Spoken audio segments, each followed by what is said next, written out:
Bonjour, c'est Clémentine Portier-Kaltenbach. Soyez les bienvenus au cœur de l'histoire.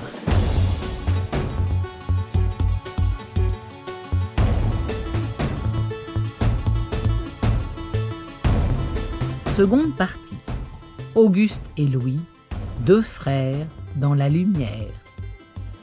Nous avons laissé Antoine Lumière au moment où, ruiné, il donne à ses deux fils Auguste et Louis la mission de sauver son entreprise. Les deux garçons ont obtenu un prêt et se remettent à la tâche avec ardeur. L'atelier familial se trouve alors dans le quartier de Montplaisir, dans la toute nouvelle zone industrielle de Lyon. Auguste s'occupe de l'administration de l'atelier, Louis, comme auparavant, s'occupe de la production des plaques de verre. Il améliore les émulsions et leurs emballages qui se trouvent à présent étiquetés de bleu, la marque de fabrique de la maison qui entrera dans la postérité. Pendant de longs mois, nous nous sommes alors livrés, mon frère, mes deux sœurs et moi, à cette besogne pendant 12 et 14 heures par jour, enfermés dans des laboratoires obscurs, sans trêve ni repos, n'en sortant que pour prendre de rapides repas. En même temps, nous nous appliquions à faire construire des machines pour nettoyer les verres, pour couler l'émulsion. Nous dressions du personnel, la production devenait de plus en plus mécanique et abondante. Puis, après avoir étudié la fabrication des papiers sensibles pour le tirage des épreuves, ces nouveaux produits furent préparés et mis en vente, ainsi que ceux des substances chimiques utilisées en photographie. En 1885, le bâtiment de l'usine Lumière occupe 6000 mètres carrés, qui permettent d'héberger toute la chaîne de fabrication des plaques de verre. Cette année-là, des centaines de milliers de plaques sont produites. 3 ans après, ce sont près de 100 ouvriers qui travaillent dans l'entreprise, qui devient alors la plus grande entreprise d'Europe dans son domaine d'activité. Auguste et Louis, toujours friands d'innovation, s'engagent dans la production de pellicules souples, puis mettent au point les premiers procédés de photogravure. On peut désormais éditer des livres pourvus de reproductions photographiques. Un premier essai est tiré avec un Nouveau Testament du XIIIe siècle. En 1892, l'entreprise, qui se nomme à présent Société anonyme Antoine Lumière et Fils, compte presque 200 employés. Auguste et Louis ont hérité des idées humanistes de leur père. Ils veulent que leur maison soit synonyme de progrès dans tous les sens du terme. Progrès artistique, progrès technique et progrès social. L'époque est aux grandes interrogations sur la misère et les moyens d'y remédier. Zola a révélé au monde la souffrance du monde ouvrier. Les propositions de réforme viennent tous azimuts. Eh bien, dans le bâtiment de l'usine, les frères Lumière installent un service médical avec une prise en charge des femmes enceintes. Et comme on est dans les grandes années de la caisse d'épargne, Antoine fait ouvrir un livret à tous ses employés. Emboîtant le pas à la fameuse formule du ministre Guizot « Enrichissez-vous », il crée un système de plan retraite. Partout, on parle de l'usine Lumière comme d'un endroit où il fait bon travailler. L'unité familiale va se renforcer encore lorsqu'Antoine se lie avec un voisin, Alphonse Winkler. Ce brasseur alsacien, bon vivant, a 2 filles et 2 fils. Au fil des jours, des liens forts unissent les enfants des 2 familles. De fait, Auguste et Louis vont épouser les 2 filles Winkler. Quant aux 2 fils du brasseur, ils épouseront 2 des filles Lumière. À Paris, Antoine mène la belle vie et il a ouvert un atelier de peintre. Il aime séjourner dans la capitale quand ses activités ne le retiennent pas auprès de ses fils. Il noue des amitiés particulièrement fécondes. Il rencontre Nadar, qui photographie les vedettes, les stars de l'époque. Il aime à vagabonder sur les grands boulevards. Grâce à un ancien collègue de Lyon, il rencontre un certain Georges Méliès. Méliès est un magicien qui possède sur le boulevard des Italiens le théâtre Robert Houdin. Les 2 hommes sympathisent. Un jour, De retour de Londres, Antoine Lumière, dans un état d'excitation voisin de l'hystérie, rapporte à Méliès un appareil qui, selon lui, va changer la face du monde. Il s'agit d'un kinétoscope, invention de l'industriel américain Edison. Cet appareil permet d'animer des images photographiques. Aussitôt, Antoine Lumière et Georges Méliès entreprennent d'organiser, dans le théâtre même, des séances de ce kinétoscope. On est dans un théâtre dédié à la magie. Des images de la réalité vivante, en mouvement, présentées dans le secret d'une chambre noire. Si ça n'est pas de la magie, ça ne peut qu'attirer des foules. Et de fait, la presse s'empare aussitôt de l'événement. Une sorte de boutique étincelante de lumière électrique. Dehors, l'œil collé à la vitrine, un rassemblement de passants et de flâneurs. Que fait-on ici? Que voit-on? Regardez, on voit tout bonnement à l'intérieur quelques boîtes d'1,50 m de hauteur, complètement fermées, et devant chacune d'elles, un monsieur ou une dame observant gravement ce qui se passe à l'intérieur. Entrez, payez 25 centimes, et l'on vous installera dans la première boîte libre. Singulier spectacle qui est destiné à faire fureur avant la fin de l'année. La boîte silencieuse, c'est le kinétoscope Edison. Il en existe déjà des exemplaires muets à Paris. Chacun pourra en mettre dans son salon. C'est une fantaisie qui coûtera plusieurs billets de 1000, mais quel passe-temps pour les invités. Au moment où vous plongez l'œil à l'intérieur du kinétoscope, la lumière se fait. On assiste à de véritables scènes souvent très réussies. Tous les acteurs sont en mouvement. Leurs moindres mouvements sont si naturellement reproduits qu'on se demande s'il y a illusion. La vérité est étonnante.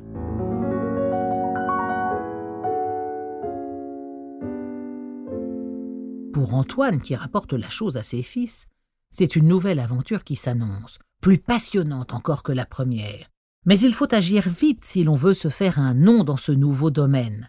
D'autant qu'outre-Atlantique, différents appareils rivalisent d'ingéniosité pour restituer le mouvement en photographie. Les brevets déposés sont nombreux, et leurs procédés sont souvent le résultat des découvertes des uns et des autres. On ne sait plus vraiment d'ailleurs qui a inventé quoi. Les appareils portent tous des noms bizarres censés exciter l'imagination. Ainsi se succèdent, après le kinétoscope, le praxinoscope, le phénatistiscope, le chronophotographe ou encore le phonoscope. Antoine et ses fils sont très attentifs à toutes ces nouvelles inventions. Très vite, ils entreprennent de mettre au point leur propre appareil, un appareil capable de surpasser tous les précédents. Plusieurs améliorations sont envisagées. D'abord, il faut pouvoir faire sortir l'image de cette chambre noire où elle est enfermée. Par la lunette dont cette dernière est percée, il ne peut se trouver qu'un spectateur à la fois. L'idée, comme de coutume avec les lumières, est donc de chercher le moyen de projeter cette image animée sur un support extérieur, visible par tous, comme au théâtre. Il faut aussi trouver le moyen de tourner des images sur une plus grande durée. Les images de kinétoscope ne durent que 2 secondes. La légende, entretenue par Auguste Lumière, rapporte que l'invention qui donne naissance au cinéma est le fait de son frère, une nuit d'insomnie. Vers la fin 1894, je me rendis dans la chambre de mon frère qui, un peu souffrant, avait dû rester alité. Il m'apprit que, ne dormant pas, il avait, dans le calme de la nuit, précisé les conditions à remplir pour atteindre le but cherché et imaginer un mécanisme. Il consistait, me dit-il, à imprimer à un cadre porte-griffe un mouvement produit par un mécanisme analogue à celui du pied de biche de machine à coudre. Ce fut une révélation et je compris aussitôt que je n'avais qu'à abandonner la solution précaire à laquelle j'avais songé. Mon frère, en une nuit, venait d'inventer le cinématographe. Contrairement à l'idée répandue, selon laquelle les frères Lumière auraient inventé le cinéma, c'est donc bien de l'outil mécanique de projection dont Louis est l'auteur avéré. Ces améliorations, si elles ne sont pas une découverte à proprement parler, sont suffisamment importantes pour apporter la révolution attendue. On peut enfin projeter des images animées suffisamment longues et visibles par un vaste public. Le 13 février 1895, les deux frères signent le brevet pour un appareil servant à l'obtention et à la vision des épreuves chronophotographiques. La famille se réunit dans la maison de vacances de la Ciotat. On cherche un nom pour le nouvel appareil. Il faudrait trouver quelque chose qui sonne bien, qui ne soit pas trop compliqué, mais qui évoque tout de même la magie de la science. Après plusieurs propositions, parmi lesquelles les noms incongrus de Domitor ou Mouvonographe, on opte pour cinématographe. Les caractéristiques techniques des pellicules sont fixées et resteront les mêmes jusqu'à nos jours. 16 images par seconde, une bobine de 35 mm de largeur, des perforations carrées. Auguste et Louis se mettent alors à la réalisation de petits films qui resteront célèbres. Le premier de ces courts-métrages avant la lettre montre une sortie d'usine. Là encore, la visée est autant artistique que scientifique et sociale. Il faut montrer que le nouveau monde industriel n'est pas seulement celui du travail des classes laborieuses. Il est aussi un monde dans lequel on peut immortaliser son existence sur une pellicule. Une séance est organisée à Lyon le 10 juin 1895 devant une vaste assemblée médusée. Puis le 28 décembre suivant, c'est la consécration. On projette une série de petits films à Paris, dans une salle du boulevard des Capucines, le Salon indien. Plusieurs scénettes se succèdent. La sortie des usines Lumière à Lyon, la voltige, la pêche au poisson rouge, le débarquement du congrès de photographie de Lyon, les forgerons, le jardinier, le repas, le saut à la couverture, la place des Cordeliers à Lyon, la mer. Le succès est fulgurant. Pour la presse, avec le cinématographe, la mort même cesse d'être absolue. On se demande ce qu'on pourra, en art, au théâtre par exemple, réaliser avec ces photographies agissantes, ambulantes. C'est la réalité même. Et ce merveilleux cinématographe qui nous rend le spectre des vivants, nous donnera-t-il, en nous permettant d'en conserver le fantôme et les gestes et le son de la voix même, la douceur et les caresses des êtres disparus? Depuis le monde entier, on passe commande du cinématographe. Rois et reines demandent à avoir leur projection privée. On organise des séances pour le frère du prince de Galles, pour la princesse Alexandra de Russie, le roi Oscar de Suède, l'empereur François-Joseph, le roi de Roumanie. Lors de l'exposition universelle de 1900, les frères Lumière vont faire des prodiges. Depuis 1898, ils ont proposé d'organiser des projections géantes. Mais la première entreprise, un peu mégalomaniaque, a échoué. Auguste et Louis ont essayé de tendre un écran de 24 mètres sur 30 et de projeter ainsi des images sur une surface de plus de 700 mètres carrés. Mais le drap, déplié depuis le premier étage de la tour Eiffel, est soumis au moindre coup de vent. Alors on finit par réduire ses dimensions. La projection a finalement lieu sur un écran de 16 mètres sur 21 dans la grande salle des machines construite pour l'exposition. 326 séances sont organisées, durant lesquelles des employés arrosent constamment le drap pour le rendre plus lumineux. Le procédé d'un drap tendu permet de voir les images des deux côtés. Le cinéma grand public est né. Et parmi les films les plus célèbres, bien sûr, l'immortel Arroseur arrosé. Les frères Lumière, au seuil du XXe siècle, inscrivent leur nom dans la légende. Ils ne vont pas s'arrêter là. Ils ont déjà mis au point des procédés de photographie couleur, grâce à l'utilisation de 3 couleurs primaires, bleu, jaune, rouge. Ils ont aussi mis au point les vues en relief, au moyen de lunettes filtrantes. Lors du premier conflit mondial, les appareils des frères Lumière sont utilisés pour les premières photographies aériennes. Parmi les centaines de brevets qu'ils ont déposés, il en est, chimie oblige, qui entrent dans le domaine de la médecine, comme la bande de tulle gras utilisée pour les brûlures graves. Auguste et Louis s'éteignent au lendemain de la guerre en 1848 et 1954. Pour toujours, leur nom est désormais associé à ce pouvoir de faire rêver qui reste l'apanage du cinéma. C'est la fin de ce double épisode consacré à la découverte du cinéma par les frères Lumière.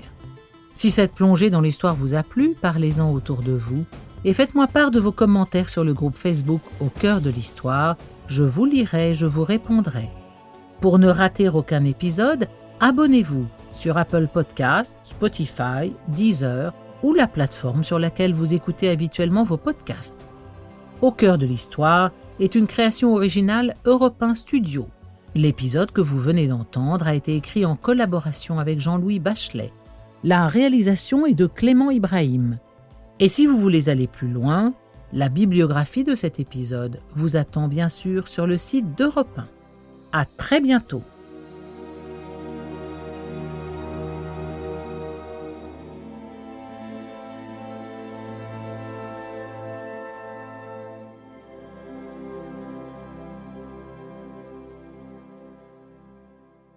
Bonjour, c'est Clémentine Portier-Kaltenbach. Soyez les bienvenus au cœur de l'histoire.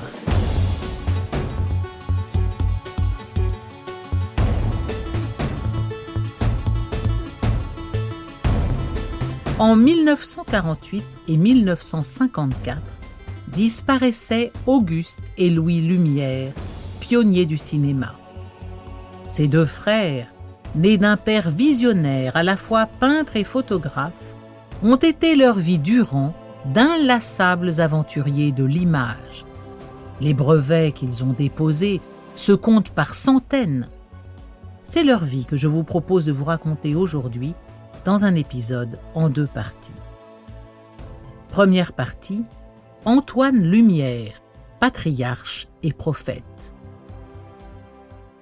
Les 2 enfants ont installé au pied de la falaise le matériel photographique prêté par leur père. En cet après-midi d'été 1877, les nuages semblent répondre aux voiliers qui ce jour-là glissent lentement sur la mer. Auguste, 14 ans, et Louis, 12 ans, ne se lassent pas d'explorer ce littoral breton qu'ils ne connaissent que depuis peu. Aujourd'hui, leur lieu d'exploration porte un nom enchanteur, la Goule aux Fées. C'est une grotte, à fleur d'eau, à quelques minutes à pied de Dinard. L'endroit est source de nombreuses légendes. Une sage-femme dont les services avaient été requis par les fées de la Goule se fit remettre une pommade pour frictionner le nouveau-né avec la recommandation expresse de ne pas emporter à ses yeux. Mais elle désobéit et sa vision changea. La grotte se transforma en château et les fées en princesses. Quelque temps plus tard, grâce à la pommade magique, elle aperçut une fée en train de voler et elle ne put s'empêcher de le dire tout haut. La fée, qui se savait invisible, lui arracha l'œil qu'elle avait frotté avec l'onguent merveilleux. La tentation est grande pour Auguste et Louis de mettre ces fées au défi de la photographie. Leur magie résistera-t-elle à celle de la science et de ses techniques? Nul ne sait ce que sont devenus ces premiers essais photographiques des 2 frères, mais le moment a été en tout cas suffisamment solennel pour que tous 2, saisis par la beauté de ce site hors du temps, se soient fait le serment de ne jamais se séparer, ni dans le travail, ni dans la vie. Le quotidien de leur enfance est déjà une invitation à la rêverie. Leur père, Antoine Lumière, est un des rares photographes professionnels que compte alors la France. La technique date déjà de plusieurs décennies, mais chaque année qui passe apporte son lot de découvertes et d'améliorations. Antoine, qui est aussi peintre, fait partie de ces artistes de la fin du XIXe qui ont accepté de mettre la science au service de l'art. D'abord simple peintre d'enseigne, il a décidé de s'installer à Lyon en 1861, juste après son mariage. C'est là qu'il a fait la rencontre qui a bouleversé sa vie. Dans le café de la gare, il engage la conversation avec un voyageur. On sympathise, on parle art, technique. L'inconnu lui montre alors un classeur qui contient des portraits photographiques. Antoine est très impressionné. C'est de ce jour qu'il décide de devenir photographe. Avec son épouse, il s'installe à Besançon. C'est dans la ville de Victor Hugo que le couple donne naissance à ses 2 premiers enfants. Auguste, né en 1862, Louis en 1864. Les garçons grandissent à quelques pas de la maison natale de l'auteur des Misérables. Antoine se perfectionne en peinture. Il n'est pas dénué de talent. En 1865, ses toiles sont même saluées par la médaille de la ville. Pourtant, c'est déjà la photographie qui hante son imagination. Il ouvre un commerce, propose de tirer des portraits, sans grand succès. La clientèle est plutôt rare.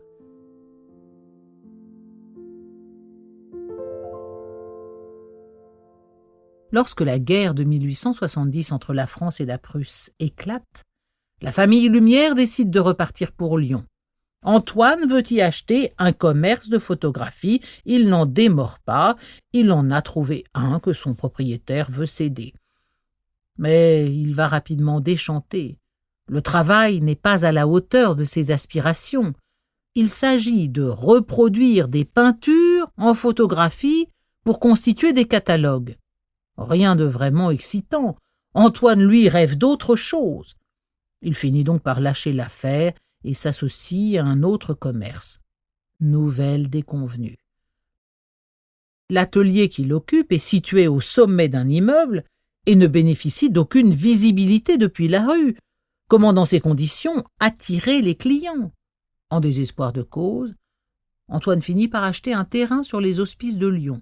Il y fait édifier un atelier tout en bois. C'est peu reluisant, mais il peut enfin y placer une enseigne à lui. Antoine Lumière, peintre photographe de la Barre, rez-de-chaussée, à côté de l'école de médecine. En guise de publicité, Antoine dépose dans les commerces de Lyon une photographie le représentant debout à côté de son matériel. La composition est imposante. Antoine semble disparaître à côté de ses appareils, entouré de tout un bric-à-brac d'ustensiles qui évoque l'univers d'un brocanteur ou d'un illusionniste. Mais cette fois, c'est le succès. Une clientèle aisée se presse à la porte de son atelier. Des années plus tard, l'un de ses fils se souvient. Dans l'atelier de mon père, ont défilé pendant de longues années un très grand nombre de personnalités lyonnaises ou de passage dans notre ville, attirés par la réputation que mon père avait su acquérir dans son art. La famille s'enrichit. On déménage dans un appartement plus grand. Antoine, dont l'imagination est intarissable, redouble d'inventivité pour attirer de nouveaux clients. Il veut toucher les populations peu argentées et met au point un procédé de tirage sur plaque d'acier, le ferrotype, beaucoup moins cher que les épreuves habituelles. Il propose aussi, pour 12 francs, des photographies japonaises. C'est un ensemble de 12 prises de vue faites par 12 objectifs disponibles en 10 minutes. La réussite est totale. On fait la queue devant l'atelier d'Antoine. Certains jours, il peut y avoir devant sa porte jusqu'à 200 clients qui attendent pour leur portrait japonais. Auguste et Louis, qui sont alors au seuil de l'adolescence, aident leur père dans l'organisation des prises de vue. Très vite, ils se familiarisent avec toutes les techniques nécessaires. À 12 ans, Louis pratique lui aussi la photo japonaise pendant les vacances. À Lyon, l'entreprise Lumière acquiert une immense notoriété une notoriété qui rapidement dépasse les frontières de la ville. Au point que la consécration nationale arrive enfin en 1878. Les portraits d'Antoine sont remarqués lors de l'exposition universelle qui se tient à Paris. Antoine peut enfin se livrer à son immense projet, placer la photographie au cœur du quotidien des gens.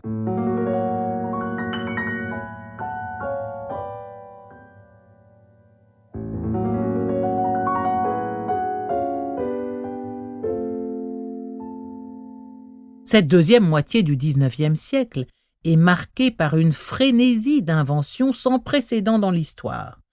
Science et technologie rivalisent pour révolutionner le monde. De nouvelles énergies sont découvertes.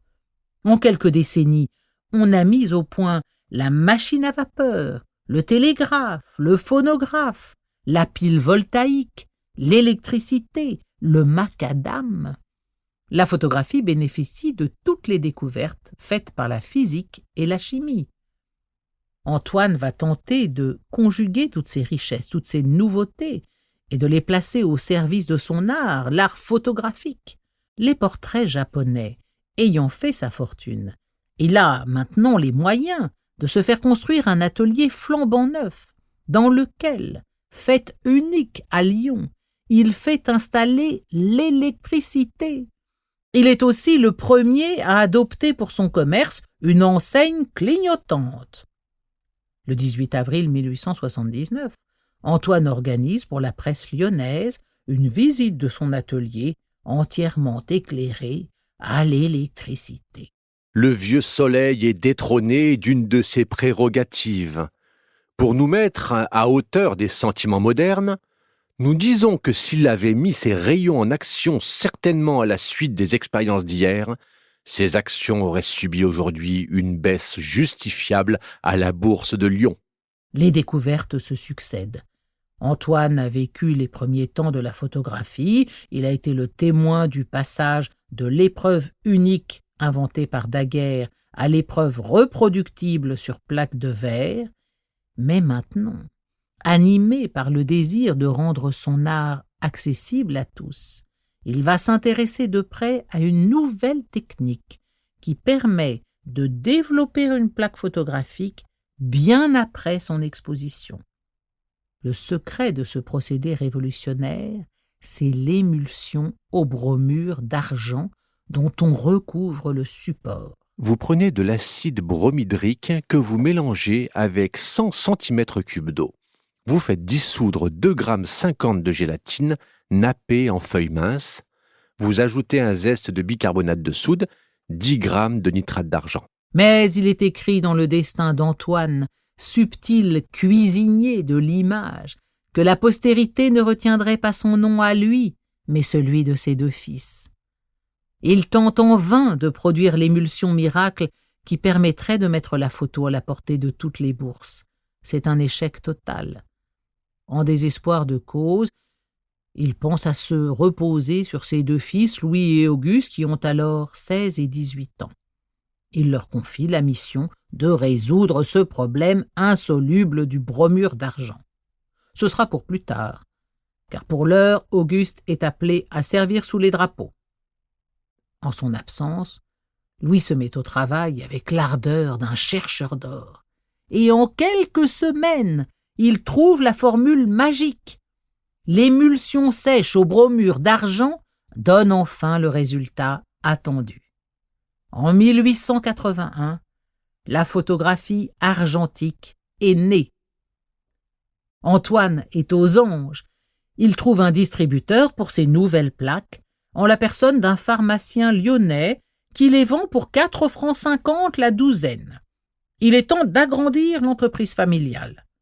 D'autant que les émanations délétères causées par les produits chimiques de l'atelier gênent beaucoup le voisinage. On fait donc construire un bâtiment plus grand, à l'écart des habitations. Louis y travaille comme un forcené, jusqu'à 18 heures par jour, pour enduire les plaques de verre de la précieuse émulsion. Mais les sommes engagées dépassent rapidement les ventes. La famille s'endette. En quelques mois, Antoine se trouve débiteur de plusieurs centaines de milliers de francs. Quand il rentre de son service militaire, Auguste retrouve sa famille en plein drame. Le lendemain de mon arrivée, mon père me fit appeler dans un laboratoire obscur de son usine en construction, n'osant pas m'entretenir au grand jour de sa situation qui était lamentable.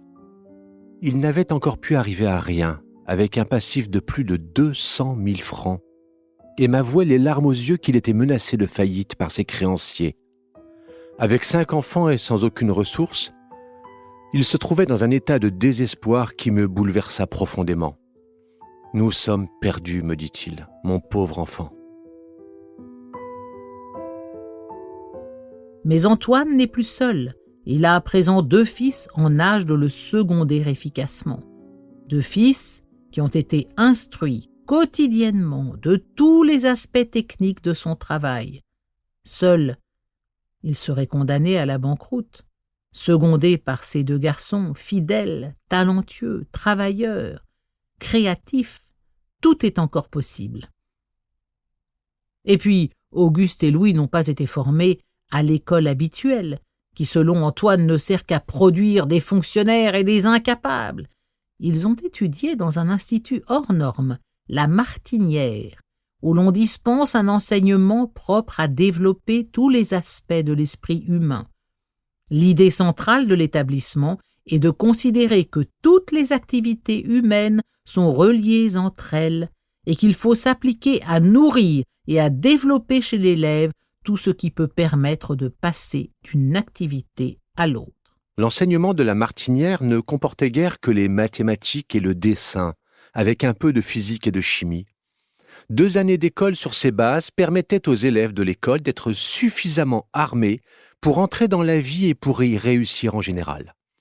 Les facultés requises, les facultés acquises, initiative, raisonnement, sens de l'observation, adresse, conféraient au plus grand nombre la possibilité de sortir de la médiocrité.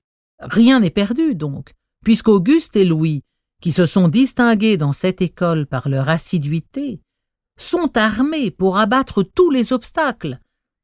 En 1882, alors qu'ils n'ont que 20 et 18 ans, ils entreprennent de rassembler tous leurs créanciers et, armés de la solide réputation dont jouit déjà à Lyon la Maison Lumière, ils parviennent à obtenir un nouveau prêt. L'entreprise familiale peut redémarrer. Les 2 garçons, plus enthousiastes que jamais, se mettent aussitôt au travail. Antoine est rassuré, son entreprise est entre de bonnes mains. Comment Auguste et Louis vont-ils faire prospérer cette entreprise familiale? Quelles inventions vont-ils mettre au point? C'est ce que je vous propose de découvrir dans la seconde partie de cet épisode.